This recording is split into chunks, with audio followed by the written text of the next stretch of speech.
right, good afternoon, and thank you all for coming. I know it's already a busy time of year for everyone. For those of you who don't know me, I'm Evan Gerstmann. I'm a professor of political science here at Loyola Marymount. My main area of expertise is same-sex equality, but I've also written on race and policing and freedom of speech.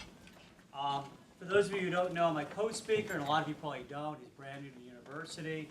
That's Dr. Stephen Bradley, who is right there. Please join me in walking. Thanks for joining me. This event is a response to the violent and hate speech that took place in Charlottesville last August 12th in the Unite the Right rally. It was described as one of the largest white supremacist events in recent U.S. history and was primarily organized by Jason Kessler, a former journalist and a member of the Proud Boys, an ultranationalist group. As a result of the violence, Charlotte and the surrounding county had to declare a state of emergency. During the rally, a speeding car rammed into anti-racist protests, killing 32-year-old Heather Heyer and injuring at least 19 others. There was a strong Nazi presence at the rally and was heavily promoted on the Daily Stormer. Now, I'm not going to engage with President Trump's comments that there were fine people marching on both sides in Charlottesville. I think it's self-evident that whatever your initial motivations, if you're marching alongside Nazis and white supremacists, you are not acting as a fine person on that day. So I'm going to begin by addressing the question of why the First Amendment protects the rights of Klansmen, of Nazis, and white supremacists to rally in the first place, to demonstrate in the first place. Not every country does.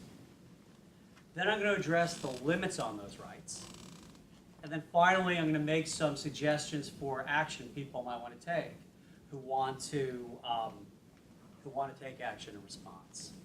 So let me begin with why does the First Amendment protect Nazis and Klansmen's right to rally in the first place? There's no question that it does. In Collin v. Smith, the Supreme Court allowed the Nazis to hold a rally in Skokie, Illinois, which was a neighborhood filled with Holocaust survivors. They picked it because it was a vulnerable group. But the Supreme Court said the Nazis have the same free speech right as everyone else. In Brandenburg versus Ohio, the Supreme Court overturned the conviction of a Grand Dragon of the Ku Klux Klan who'd burned a cross and said that we should return African Americans, although he called them something else, to Africa, and Jews to Israel. That was overturned as well on First Amendment grounds. So the right of Nazis and Klansmen to speak, to rally, is well established in constitutional law. So why allow it? I want to talk about three reasons. The first, we don't want to give the government the right to decide who can speak. Consider who the current administration is. Right? We would be as likely to censor or deny permits to Black Lives Matter as we would to the groups in Charlottesville. So basically, don't trust the government. They might not censor who you would hope that they're going to censor. Second, the right to free speech is a basic human right, recognized not only under the Constitution, but international law. We don't tell you you can't vote, even if you're a racist or an anti-Semite. And we don't tell you that you can't speak, even if you're a racist or an anti-Semite. Third, and perhaps most importantly, we believe in the Enlightenment Ideal of the power of good ideas to defeat bad ideas in free and open debate. Now, it's easy to be cynical about that right now. I understand that. But let's not forget how recently the hearts of Americans were changed on the issue of same-sex marriage. Right? Once gays and lesbians got enough protection and acceptance to come out of the closet and talk about their true heart's desires, right? Deep-seated prejudices faded away very quickly, and now an absolute majority of Americans strongly favor the right to same-sex marriage. So minds can be changed through free and open debate, not through violent means. Now, racism and anti-Semitism have especially deep roots, and maybe even harder and deeper than other prejudices. But the slaveholding South certainly didn't think their views could survive free and open debate. The Confederacy was one of the most censorious regimes in American history. black or white, you went to jail for preaching abolitionism. And as awful as the events are, good things came out of allowing this sort of speech. How many times, for those of you in the room who are religious or racial minorities, how many times have you been told, don't be so sensitive? Or why do you keep harping on the past, right? Obama was elected, we're the post-racial society now, we moved on from all that. Charlottesville shined a bright spotlight on the darkest part of the soul of America. And as much as the president would like to pretend, no longer be ignored.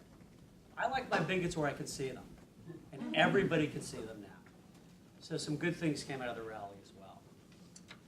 So even Nazis and Klansmen have the right to speak and have the rights to rally. What then are the limits on those rights? They do not have the right to commit criminal acts of intimidation. Various marchers at that rally committed illegal acts for which they should have been arrested.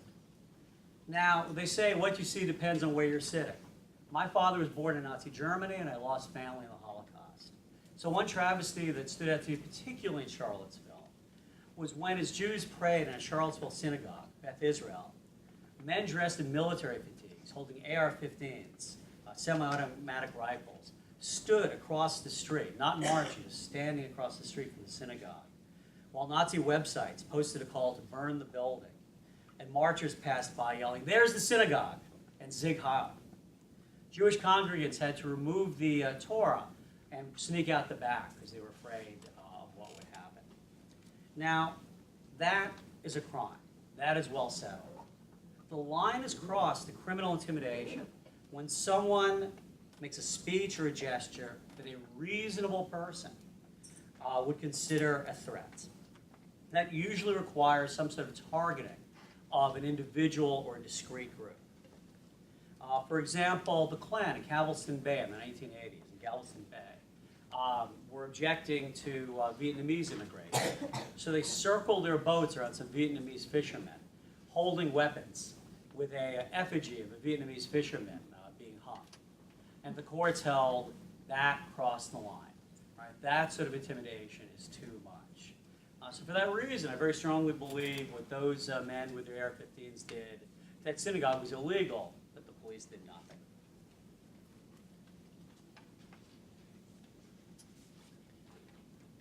In fact, in my opinion, I believe that the marchers should not have been allowed to bring guns at all to the rally. I should point out that in Colin v. Smith, the Nazis' Skokie case, the Nazis were unarmed.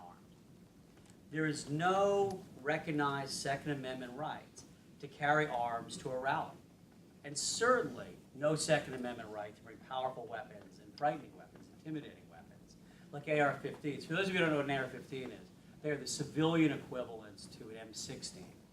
And the Supreme Court has specifically said M16s are not covered by the Second Amendment. In fact, the Supreme Court very recently just turned down a challenge to California's law, which prevents concealed carry outside of the home. So the right to bring arms to rallies, like we saw in Charlottesville, is an act of the state legislature. Virginia has extremely permissive gun laws. California doesn't. Now, something I want to alert you to is that the United States Congress is actively working on legislation that would force states like California to recognize carry permits issued by other pro-gun rights states. In other words, if you have a permit to open carry, concealed carry, various weapons, Congress is trying to pass a law right now that would allow somebody with a Virginia-issued permit to come to California and carry their gun here. An even worse law would allow California citizens to go to states like Utah, get a carry permit there, and then would have to be recognized by California. So if these bills pass, that would mean that the Klan, the Nazis, the white supremacists could come fully armed to march in Los Angeles, San Francisco, and so forth, in what, in my opinion, would be a complete deprivation of the rights of states to decide for themselves whether they want to allow people to bring heavily militarized weapons to rallies. So if you were looking for some concrete action to take in response to Charlottesville, and you don't want heavily armed Klansmen and Nazis marching in our neighborhoods, I urge you to focus on fighting these bills. I urge you to call, not write, call your senators and demand that they filibuster these bills. Also, there are 7 Republican Congress members in California who will be facing very tough re-election battles in 2018 who are watching what their constituents say.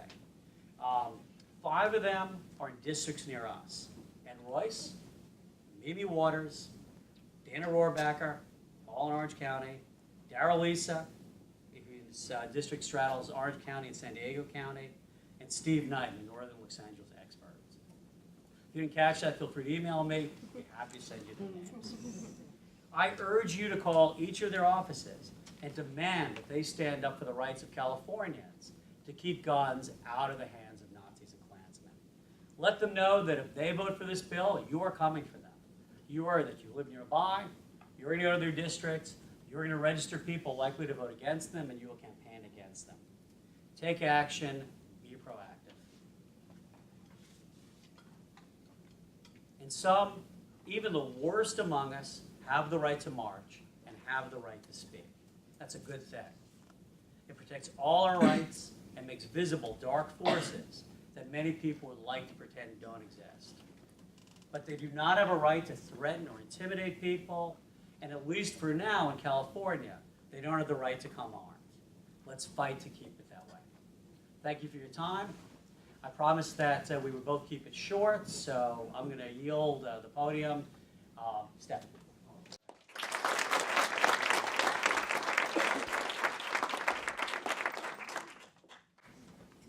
Thank you, Professor Gerstmann. Very erudite, very sharp, very smart, and thank you for promising on behalf of yourself to keep it short. They just never gave me the podium. Never, never, never. Listen, I'm so thankful to be here, and it speaks volumes to see who showed up to talk about this particular topic. There's the people at the very highest echelons of the university, the people who care for the university, but more than that, the people who care for the people are here. So I'm quite thankful for that. I won't talk too long. I'm going to speak to the topic at hand, but maybe you'll allow me to go on for a little piece. Tears are cheap. Action, alas, so dear. These are the words of the civil rights and intersectional freedom fighter Bayard Rustin. Anybody ever heard of Bayard Rustin? Okay, you'll have to do the Google. Rustin was a friend and fellow peace warrior to Martin Luther King Jr. Rustin had been advising King since the Montgomery bus boycott of 1955. He advised him through the 1963 March on Washington. What, you thought Martin Luther King planned all that out himself? No. Bayard Rustin was at the bottom of that. March on Washington for Jobs and Justice.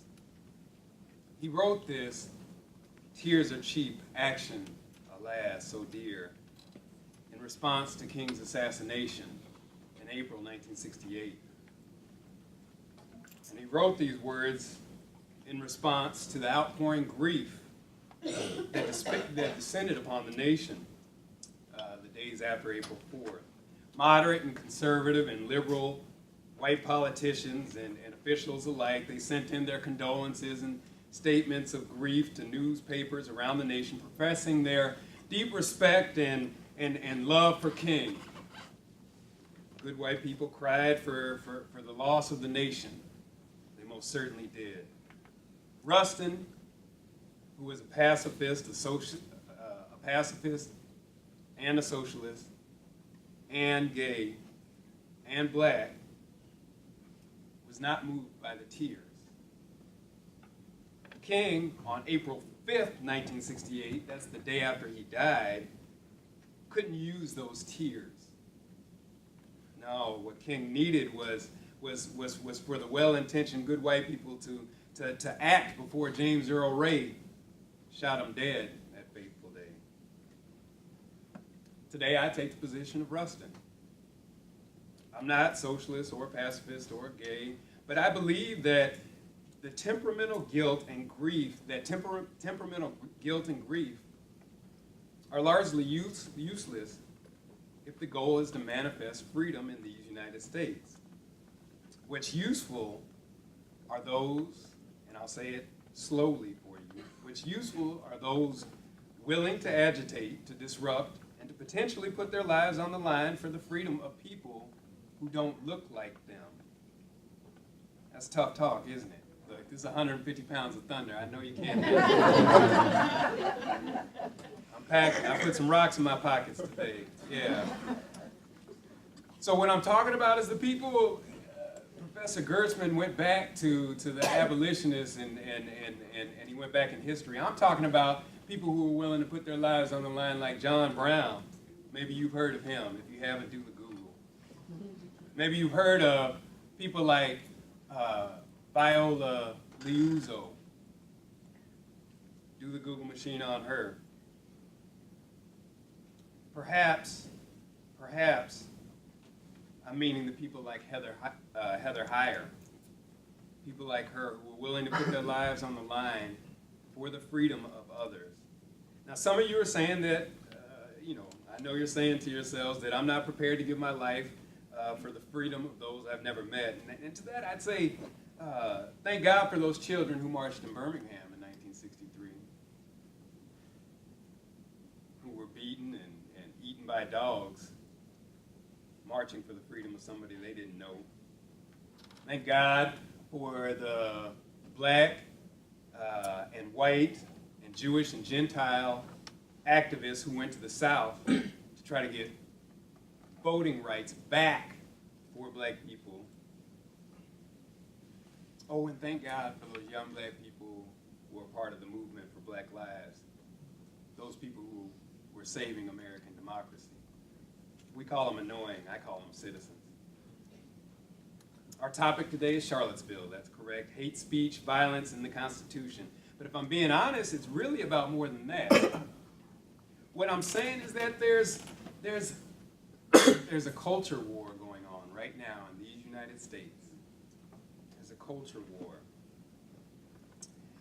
There's a war for the identity of what this nation is. And Charlottesville was just the location of the last scrimmage. There'll be another. There are those who embrace a past narrative that has situated white people, particularly white men, and as supreme amongst all citizens. And then there are those who seek to test the nation's commitment to the freedoms that it espouses in the Constitution, and more importantly, in its ethos. So let's begin with the hate speech part. And I come from the Baptist tradition, so yeah, they said like 10 minutes.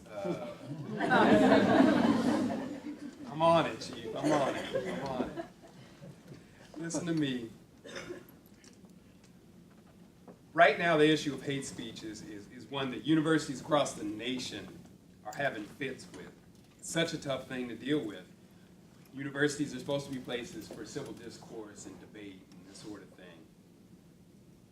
Well, shouting blood and soil, the alt-right white activists marched proudly through the University of Virginia's campus. You know, the school that the enlightened American patriot and father to an enslaved child, Thomas Jefferson, started, the University of Virginia. You know that school? America was once again shocked, but like Rustin, so many other, even mildly aware people of color weren't shocked or surprised by the scene. Some of us who have received racial hate mail, letters, and threats, who have been called everything but a child of God, know full well what these neo-Nazis, neo-Klansmen, neo-nationalists / Americans, do you see how I did that? We've known they existed. We've known.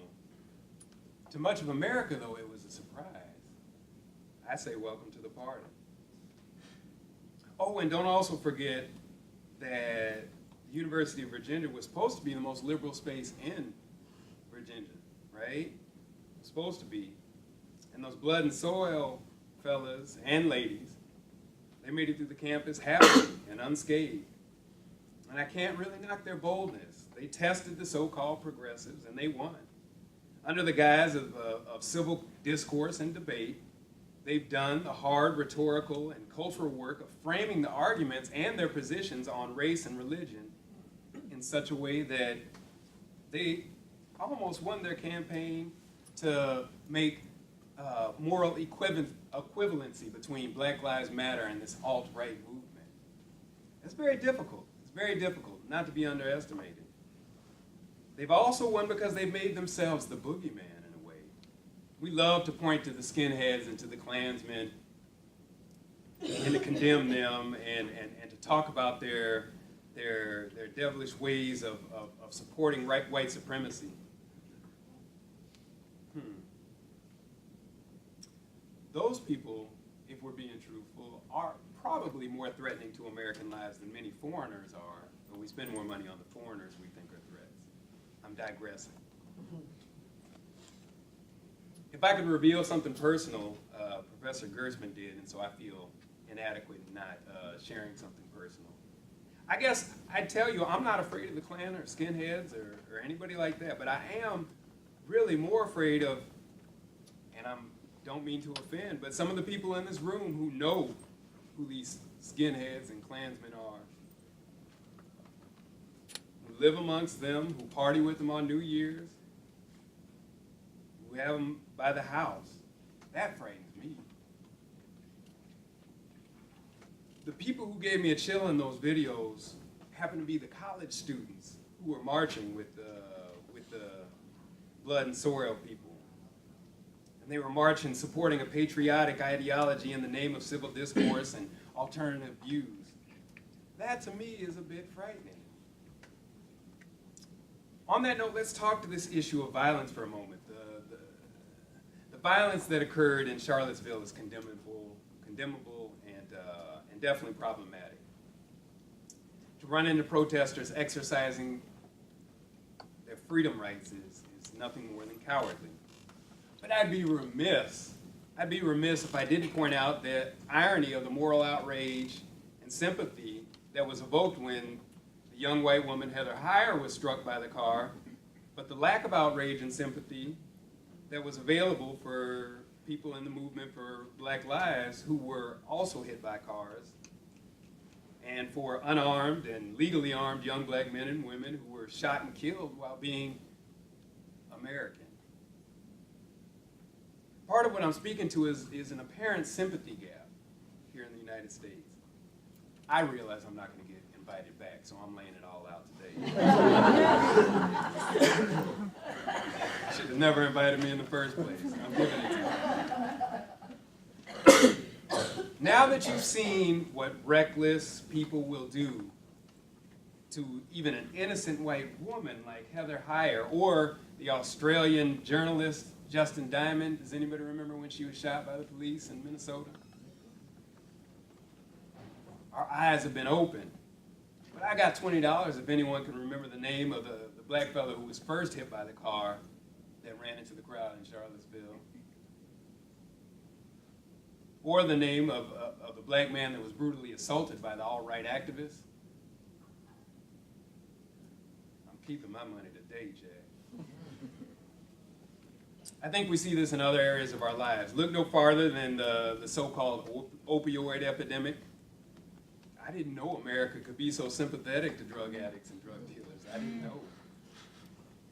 With the fact that the victims and the dealers happen to be a certain race, have changed our evolution emotionally, I don't know, but it does run across my mind.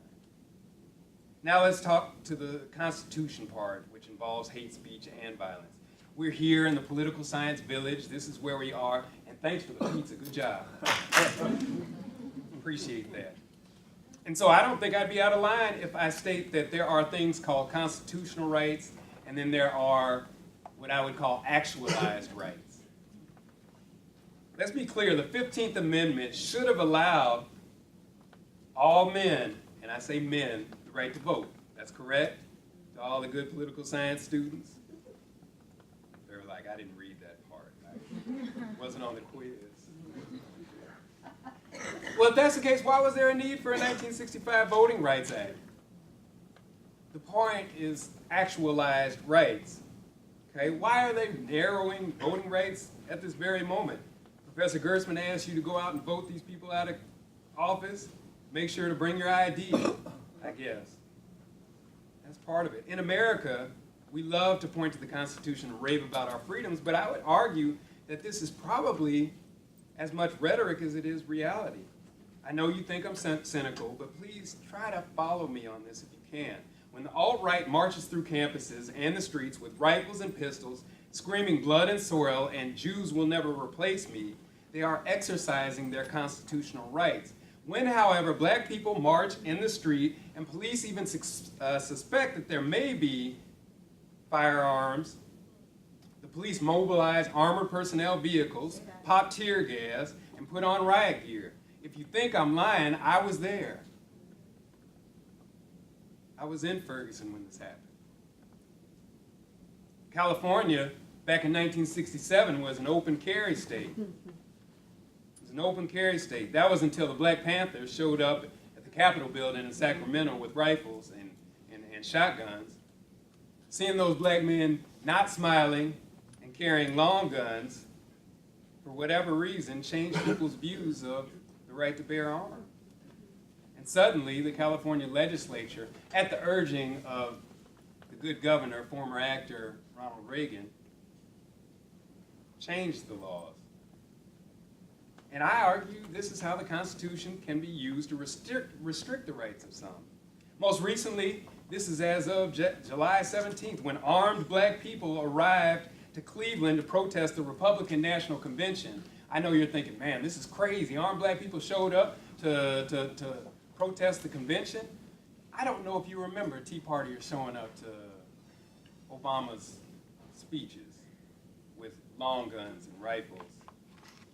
Well, when they showed up, the head of the police union asked that the open carry law be temporarily revoked for the fear that something bad could happen.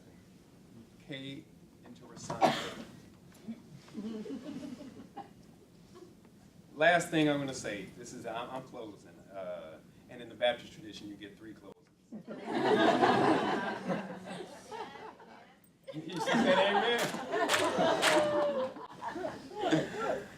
I'll say this, and I'm sorry if I make you feel uncomfortable, but I'm a professor and that's my job. Amen. That's my job. Good one. Straight to heaven. All right. We love black people who protest, so long as they do so under the premise that they will be devotedly peaceful and will take whatever blows evildoers issue to them. Part of that has to do with the fake history we've taught about the civil rights movement. We've been taught that black people have always just been satisfied with taking beatings and have never defended themselves or used their constitutional right to bear arms. That's not reality history. I'm a believer in self-defense. I'd hate to lie to you otherwise. My larger point is this. The Constitution is a wonderful document that I celebrate, but I'm not sure if it's always used to protect lives equally. Civil debate and discourse, and most especially, I want you to follow me on this, moral suasion, that is trying to convince the majority of people that black people are human too, is unlikely to work. Sorry if you call me cynical. What does work is agitation and disruption. You didn't get the 64, 65 acts because people were writing letters to their congressmen. It took disruption to get there. You didn't get these fines in St. Louis City and Ferguson knocked down because people were writing emails. We had been writing emails. We had been trying to have meetings. What does work is agitation and disruption. Politicians follow, but rarely lead parades. Did you catch me on that one? Politicians follow but rarely lead parades. They have to be forced to act on behalf of the people. This is what Professor Gerstmann and myself ask you to do. But the last question I'll leave you with is, will they act? Upon which people will they act? And that's what I'm asking. I appreciate your time. Thank you so much.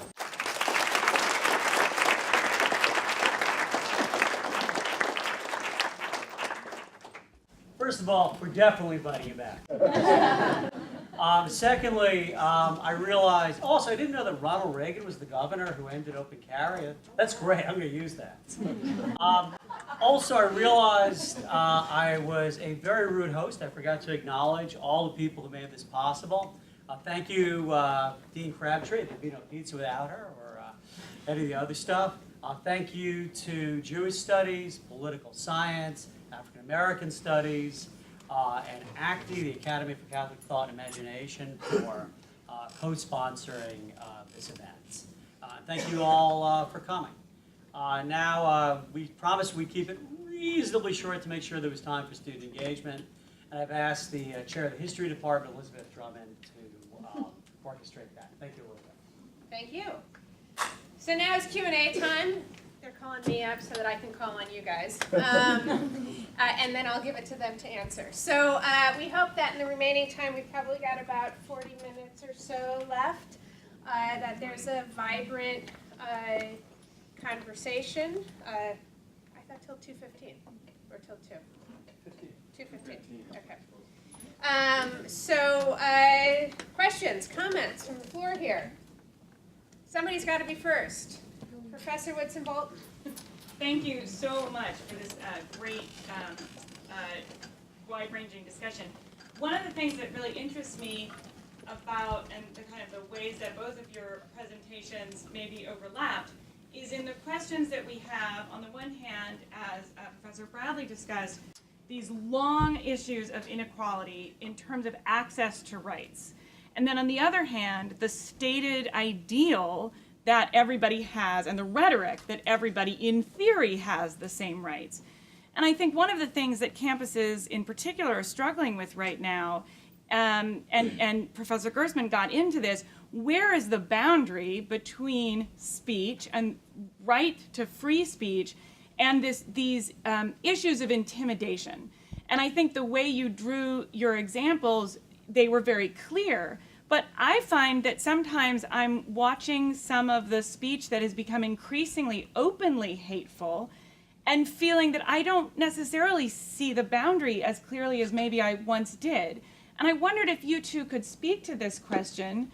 When does somebody exercising their right to speech, but that speech actually is inciting violence, inciting hatred, sowing division, and making arguments that are so divisive and in fact so violent in their very essence, that is, they are so intolerant that we might want to choose to regulate or to say, no, we don't want that person on our campus. Because I think LMU hasn't faced this, but many campuses are facing this very question right now. Let me answer on a number of levels. For me, outside of something that passes certain constitutional boundaries, I'll start with those in a second, I would not draw that line. If Hitler himself were found alive tomorrow, I would have no problem with his coming to campus to give a speech. None. It is good for students to see the face of evil. It is good for students to hear the voice of evil. Forewarned is forearmed, right? Keeping people from seeing this is disempowering, not empowering. Now, where do you draw the line? The Supreme Court has drawn a very clear line on when something becomes incitement is illegal. And it's a difficult line indeed. It has to be direct, no, it's intended to cause immediate illegal action. And it has to be likely to do so. Now, that protects a lot of really hateful people. But I would say it's the right standard. Because this comes from a certain history, right? Remember, we all want, when you talk about censoring people, not letting people come, we're all assuming we're in control of who that will be. But right now, it's going to be Donald Trump who's in control of that, right? He's got the mechanisms of government. And the history of how the government has used this kind of power is not promising, right? World War I, very unpopular war. Eugene Debs, a candidate for president, was thrown in jail for saying he abhors war. That'd be like throwing Bernie Sanders in jail for opposing the Afghan war, right? So there's a long history of this stuff about constitutional ideals. It's not all pie in the sky, and it's not because the great James Madison said so. It's because there's a down and dirty history that we have seen when the government gets to make those kinds of decisions. And that's very different, for example, from who a commencement speaker should be. A commencement speaker should reflect the values of the university, and I would keep people off from doing that. But a regular speaker, sure to drawing certain lines, this guy Milo Yiannopoulos, he crossed the line, right? Because he would put the faces of a transgender student up on a screen and go, yeah, I'd like to bang him.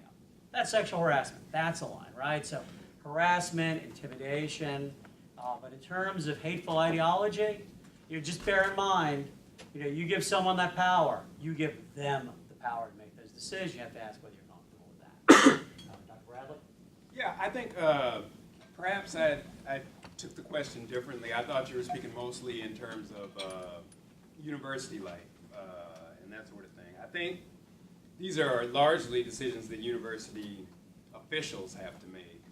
And I think it becomes very tough because you do want this. Cornel West said that it's important that young people be able to hear the bad and the good and to be able to make their own decisions about these kinds of things. But on the ground, I will say this, that, well, I studied the 1960s, student activism in the 1960s. There were students who opposed the war that when U.S. Army generals came to speak, they prevented the speaker from speaking and that sort of thing. Most recently, we've run into a similar kind of thing at a previous university. The district attorney who had decided not to indict Darren Wilson out in Ferguson, the officer who shot Mike Brown, was coming to the university where I worked to speak. I was with the president and he was very concerned what to do. Makes the decision to allow Wilson to go forth, or to allow the district attorney to go forth with the speech. I'll tell you what the young people said. These people can come to campus and give speeches, Milo or whoever it is, but they may get that work. And I don't know if you know what that means. But it's loud, obnoxious, and annoying. And I think that that's where I rest, is there are these ideas of balanced thoughts and ideas and that sort of thing, but you invite whoever you want on campus, but they may just get that work. And when I'm talking about the people who came on campus, when the students need somebody to defend them, if they're on the side of righteousness, then I'll be there to defend them. And so I think that we have to have higher ideals, because I view university life as community life. And so if I have to live here, there's certain things that I appreciate in my community and certain things that I don't. And so I think it's tough that way, and I think this is supposed to be the place where you can talk about things that get you in a bar fight. And I'm generally with that. But words have actions, and I'm not talking about constitutions and things like that. Like if you get to the point where you're telling me that I'm less intelligent because of the skin I was born into, then what happens next is on you, not me. Yeah. Other comments, questions? Don't be shy. Come on, I know you're more talkative bunch than this. Yeah, over here. Yeah. What would you say about the relative merits? I've heard both sides of when a hate group is coming onto a college campus or is coming into a city, of directly engage in that group in some kind of counter-protest versus holding a larger sort of a counter that's not directly acknowledging the first. So just in case people couldn't hear, because we got people back both ways, the question was about how to engage hate groups, basically, when they come to campus or come to town. If it's a direct engagement with the counter-protest on the site in the same place, or do you go somewhere else and hold a protest far away, in a sense, right? These are the Southern Poverty Law Center has kind of advocated for the latter version, and others will talk about direct confrontation. Okay. Well, I would say this, like, it depends on how you view your city and community and that sort of thing. If somebody came to your house spewing things that you found vile and confrontational and threatening to your family, some people may choose to go have a rally, elsewhere, or some people may choose to confront the people who had brought the drama to them. And so, to me, again, I would say it depends on what people are willing to sacrifice. And so, I'm not of the opinion that it's necessary to go have a rally somewhere else in hopes that you'll draw people away. But also, I don't want to give too much attention to people who, obviously are wanting attention. I think one of the things that Americans have to be willing to do, and I think this is tough because this requires thinking outside of self, and it's not something that we cultivate very much, but we have to be willing to confront evil where it stands. And that's the beauty of the civil rights movement. Like I was kind of jiving the idea that people got beat upon and this kind of thing. But think about it in these terms, like King, Carmichael, Ella Baker, these people confronted evil right where it was. They took it right to the evil, wherever they found it. I happen to be of the opinion that might be the best thing, because the confrontation's coming. And this is what I was saying about this culture war. There's no retreating from it. It's coming. So we'll either deal with it or we won't. And in the end, hopefully righteousness wins. I'm in for a penny, in for a pound on the side of righteousness. So, yeah. I personally wouldn't give a one-size-fits-all answer. I think it depends. There's times you want a rally in a quieter situation for education. There's times it might make more sense to be more confrontational. I would say the rules are, if you do want to confront, that's your right. It is the job of the police, it is the job of the university to protect you if possible. It's not always possible, but if possible, the police should make it possible for both protesters and counter-protesters to speak. And the big line I would draw would be between confrontation, which I think is fine, and silencing the other speaker. Right? It's one thing to boo or hiss or counter-protest, but I don't think anybody has the right to shut another speaker down. Right? So I say I'd be okay with Hitler coming to campus. A student wants to boo me. I have no problem at all with that. Not in class, but it's something like not like, but it's something like this. But there's a difference between going, I don't agree with Gerstmann, I don't agree with Bradley, boo, right? And make an orchestrated effort to make so much noise so constantly that person can't speak, right? People who willingly come to hear a speaker have a right to hear that speaker. And no other person has a right to tell them, you may not listen to that speaker. That's a violation of the rights of others. So protest, get in their face, counter-protest, all of that. But I don't agree with the tactics of student protesters who attempt to literally prevent another speaker from speaking. I'm just going to add something, then I'm going to get Brian. I'm a German historian. I'm not on the panel, but I'm going to answer anyway. I'm a German historian, and so one of the things that has happened in Germany is that neo-Nazi protesters protest annually in this one town. That was the birthplace of a Nazi leader.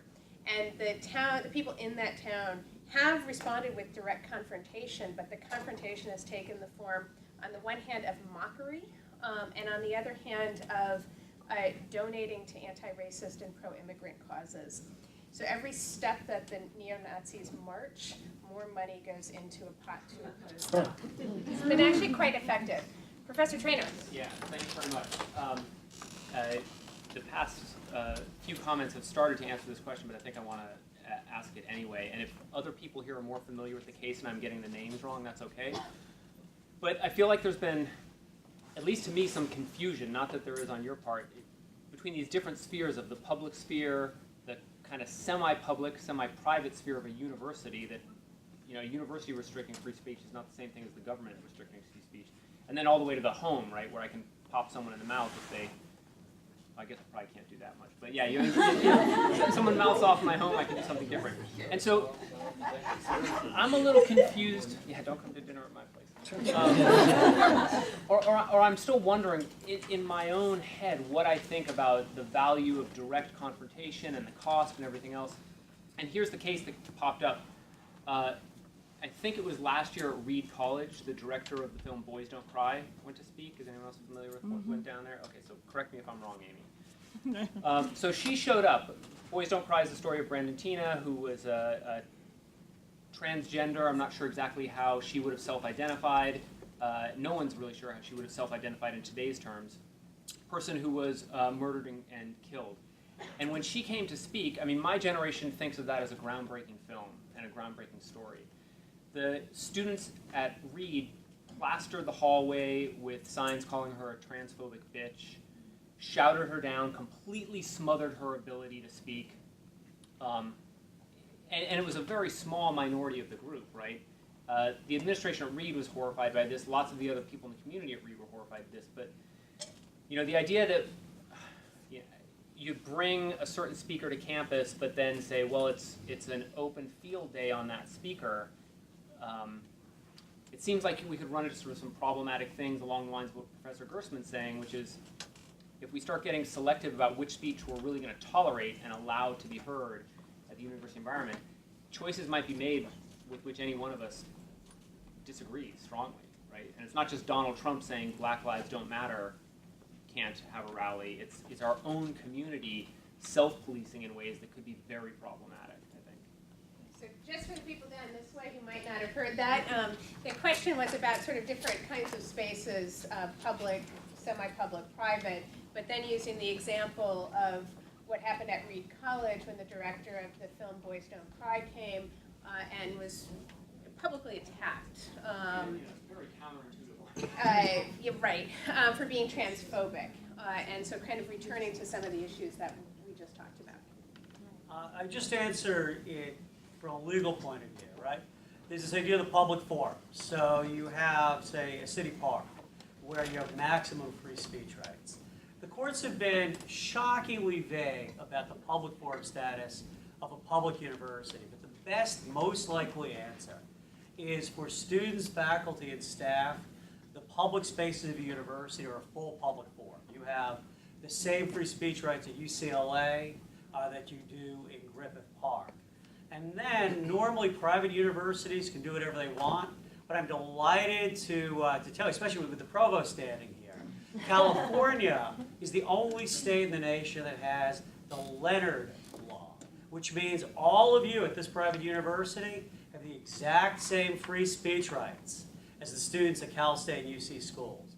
We're the only state in the country that says that private universities have the same free speech obligations as public universities. So now, as for outsiders, not as much, right? If the Antifa or Antifa want to come in, they do not have the same First Amendment rights. We are full public forum for our own community. Outside agitators come in, be it the Antifa, be it the Klan, be it the Nazis, they can be excluded. That might be a slightly more legalistic answer than you're looking for, but hey, that's what I do. Yeah, no, I think it's interesting, and there has to be a line. Nobody knows precisely where it is. There has to be a line, but I looked to history. There was in the 1960s somebody by the name of William Shockley. William Shockley was a believer in the genetic superiority of white people. He was a one-time physicist and turned into kind of somebody who believed that genetically white people happen to be far superior to any other race of people. I think about his arrival to campus and the reaction of students and that sort of thing, and I can't be upset with the students who protested him. I also think, perhaps I'll get in trouble for this, But I also think that it was civil discourse and debate that brought us Jim Crow laws.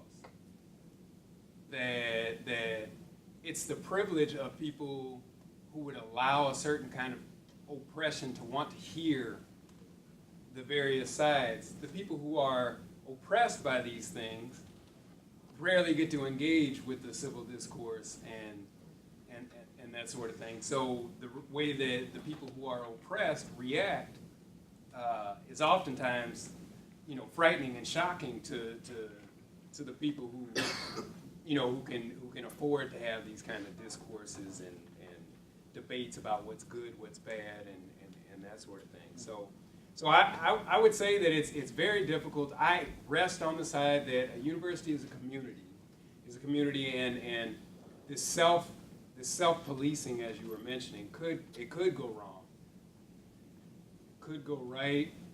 We trust that the officials have the interest of the larger body in mind, but I think that you need input from students in that, and I think that's very important, because that's who owns the university essentially, are the young people, the students at the university. And so I hate to stand on a fence. I might hurt myself doing that, but yeah.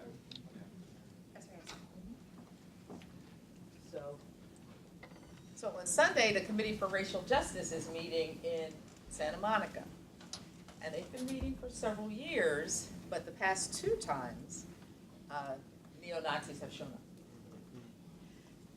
So I'll say they have decided they invited me to come and be with them, but they have decided to have de-escalation training of the people that are coming to of the people who are coming to the meeting, to use ritual, to think about ways to keep ourselves calm if people are, yelling and whatnot, to have some restriction as to who can come in and who cannot come in. But so many times, adding to that history that we're always talking about, so many times as we remember that history, we forget about the training and the difficulty. And I see the films of it, and I don't know if I could have sat on a stool and had people yelling at me and throwing things on me as a training, and then to have that happen for real. And yet we have to, I think that we need to add that back into our conversation. How do we prepare ourselves for, because we can think of all these ways, and I'm really appreciating it. I'm writing stuff down because I will be using this on Sunday. Thank you very much, you two. But how do we also train ourselves to be prepared for what we're not sure about what's going to happen, but we know that if they've come the past 2 times, they're probably coming on Sunday also. So it's that thinking and preparation that was so much a part of what happened for many civil rights, group, and I am now thinking about them very, very much.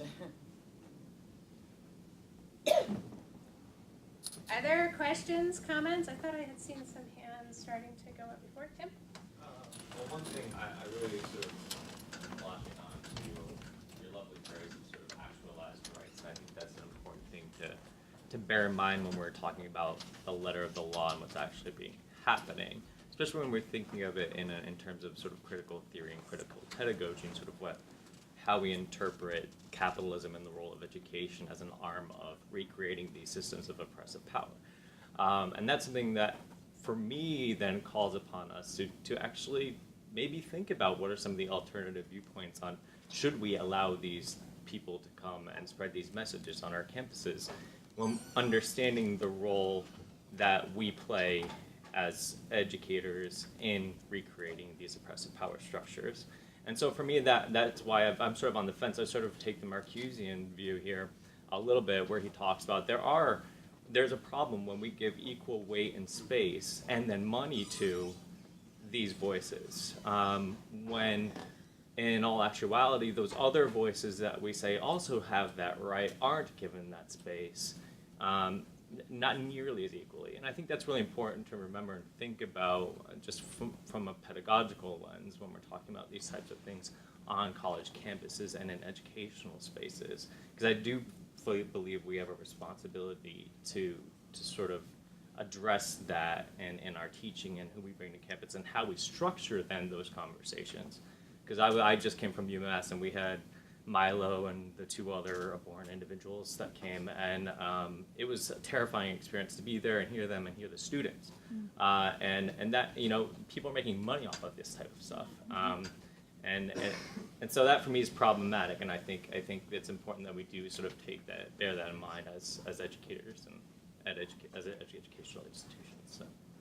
Basically the people down here, the comment, and I'm not going to do it justice, was building off of Stefan's point about actualized rights versus constitutional rights, and critical pedagogy and the ways in which we as educators might reproduce structures of oppression in choosing whom to invite to campus and how to structure those conversations, and that we need to be mindful of not reproducing oppressive structures or feeding into profit motives for some of those speakers as well.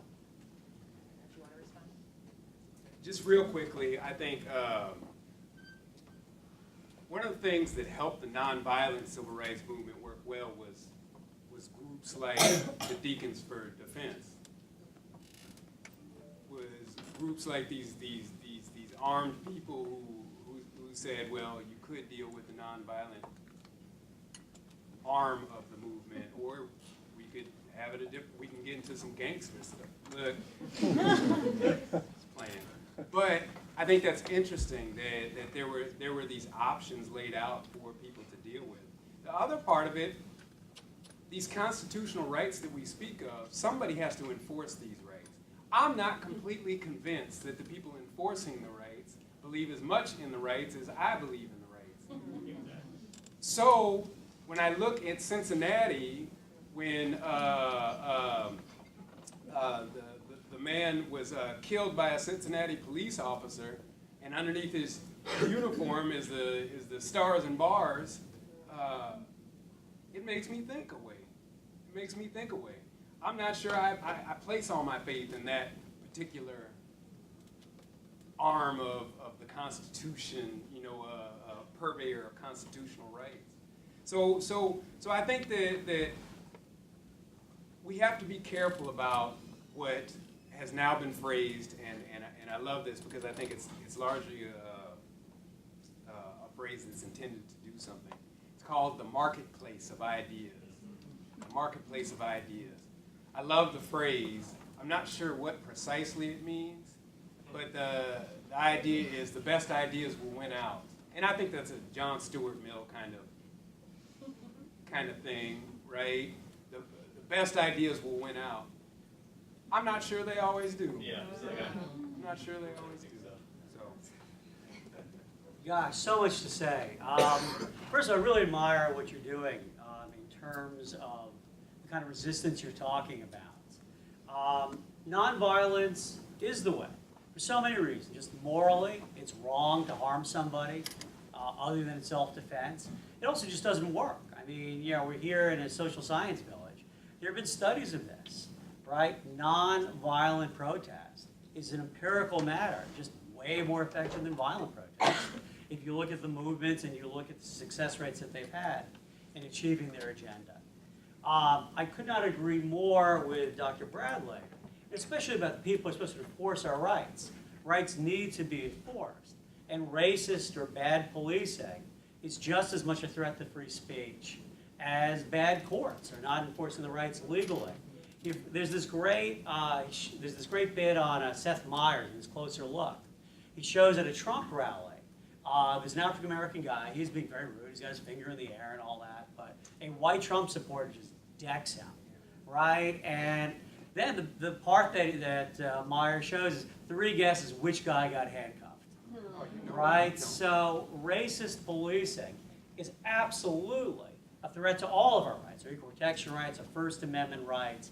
So, you know, the Constitution is not everything. We need to demand good policing. This is stuff I work on as well. It's very strange to me. Police use of race is not controlled by the Equal Protection Clause. It's really bizarre. And I can talk all day about that. We don't have time for it. But the courts have to get much, much tougher. I don't even blame the police necessarily. They have very little guidance. Right? If a police officer sees an African-American person in a white neighborhood, in an area known for drug dealing, believe it or not, this is shocking to me. It is unclear whether the police officer has the right to stop and frisk that person. The answer should be no, right? And the law is not nearly as clear on that, and police need to do better. In terms of your question, I absolutely believe that the campus should be open to speakers of all points of view. If you keep having a speaker from a point of view we don't agree with come to campus, empowers us, not them.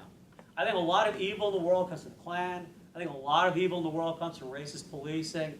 I think very little evil in this world is caused by bad speakers on campus. I really think it's a problem. I think censorship causes a lot more problems. Right? When you have a speaker with bad ideas coming to campus, racists, anti-Semites, and so forth, that empowers us, not them. Sometimes with my students, I'll test them. I will argue against the Civil Rights Act of 1964. Students often are completely unable to push back because they've never heard it challenged before. It makes you soft when you are not confronted by the voice of evil, by bad ideas. Our ability to defend what is right requires a certain amount of confrontation with people who are willing to say things that are wrong. Censorship does not empower us. It disempowers us. I believe that to the bottom of my heart. The historian in me feels compelled to point out that, of course, this is a country that was founded on violent resistance to oppressive structures, and that the Nazis and the Confederacy were both defeated through war. I mean, I don't disagree with the sort of how we value nonviolence, but I think that we also need to keep in mind structures of power when we talk about nonviolence. This is going to be our last question because we're almost out of time. Sorry, Jennifer. Professor Sean Devlin. Yeah, so actually, building on what Tim said in terms of the ability for speakers to continue systems of oppression, I think that there is some merit to the idea of this marketplace of ideas, right? Better ideas winning out, but that is somewhat challenged when there is misinformation included in there, right? That it is hard in real time to be able to tell facts from alternative facts, right? And so I was wondering, especially given that we are in a university setting, what role might the university play in terms of, even this simple notion of trying to help make sure that people are receiving extra facts, right? Your example of Hitler coming to campus, maybe it wouldn't or maybe it would empower all of us to be able to be confronted with his ideas. But if he starts to sow misinformation, and give us falsehoods upon which we then try to build our ideals, that might actually weaken us as a community. God, so much to talk about. First of all, it's true that the framers resorted to violence. That's because King George had an army, right? I'm not talking about pacifism. The framers didn't bring muskets to debate with King George. Anybody here see Hamilton? I'll kill your friends and family to remind you of my love, right? Great play, gotta go see it. Right? I'm not saying you can't use violence to fight an army. I'm saying you don't use violence to fight ideas or what somebody is saying. In terms of misinformation, I couldn't disagree with you more. But the reason there's so much disinformation right now is that we're not talking to each other. Everybody's getting the news off of Facebook, right? It's not debate and dialogue that creates misinformation. It's not having speakers on campus, right, where you have all of this. It's getting all your news from Breitbart, getting all your news from your Facebook page. Open dialogue and debate is the greatest enemy misinformation has. All this misinformation that we have is a result of the incredibly schismed way of getting information that we have now. You want to bring a Holocaust denier onto campus? Bring him on. That gives me a chance to remind everybody how we know the Holocaust actually happened and what an evil Holocaust denial is. Otherwise, you've got a bunch of students who have no idea how we know the Holocaust really happened. Sorry, I'm getting a little passionate. I should make more time about this. Yeah. No, and thank you for the passion and that sort of thing. I think, in part, I'm troubled. Part of it is this idea that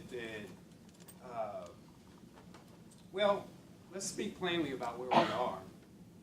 We're at a Catholic Jesuit Marymount institution. Certain speakers are not allowed to come to the university. I'd be willing to bet. I don't know. I went to Gonzaga and I taught at another Jesuit institution.